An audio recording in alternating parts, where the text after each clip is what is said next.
J'ai eu un accident de travail à l'âge de 18 ans et j'ai été amputé d'une main. J'ai rapidement été appareillé d'une prothèse myoélectrique qui permet d'effectuer des gestes basiques du quotidien. La prothèse était assez limitée, elle m'allait pas vraiment bien en fait, elle n'était pas ajustée, donc j'étais assez insatisfait en fait. Et puis il y avait aussi toute la rancœur ou l'amertume d'un accident qui a été un peu intériorisé, tout ça, et donc de vivre avec un handicap et de ne pas très bien le vivre, quoi. Donc c'est un peu ces trucs-là qui m'ont poussé à réagir, et puis j'ai découvert un Fab Lab. Donc un Fab Lab, c'est un laboratoire de fabrication, et puis ces gens-là m'ont un petit peu séduit par leur approche et leur curiosité de ma prothèse. Et c'est comme ça que j'ai appris à me fabriquer une main imprimante 3D, une main robotique, que j'arrivais à faire bouger. Donc ce qui est intéressant, c'est que d'une, elle était un peu faite de briques et de brocs et d'impression 3D, donc elle a coûté une centaine d'euros. Et surtout, c'est que j'ai appris à le faire moi-même, avec l'aide des autres. Donc moi, ça m'a permis de voir mon handicap d'une autre manière, d'avoir un regard sur ma personne qui est différent.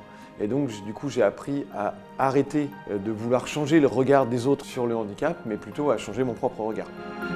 My Human Kit, c'est un petit peu le fruit de toutes ces rencontres, de toutes ces personnes qui ont participé, qui m'ont aidé à faire une main. On va mélanger des bénévoles, des salariés de l'asso, on va mélanger des partenaires, des fois des écoles d'ingénieurs.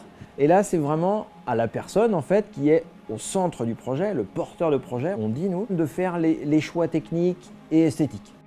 En général, les gens arrivent un petit peu intimidés. Et en fait, on fabrique le truc et c'est voir leur regard quand ça marche déjà. Ils vont tout doucement au début, ils commencent à faire des tours et on les voit revenir avec un sourire, mais éclatant en fait.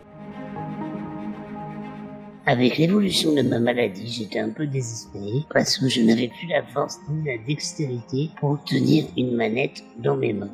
J'ai pu modéliser mon contacteur à faible pression et l'imprimer.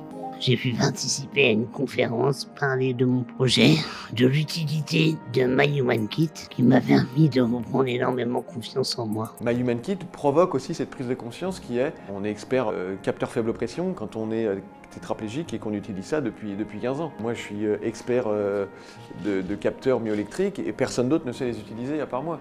J'ai une place dans cette société, j'existe, on me demande mon avis. Et ça c'est très important en fait. C'est de passer du statut où en fait on est handicapé et puis tout le monde vient nous aider à j'ai des envies, je peux faire et je peux faire d'une manière différente et je vais trouver des manières d'agir. Voilà.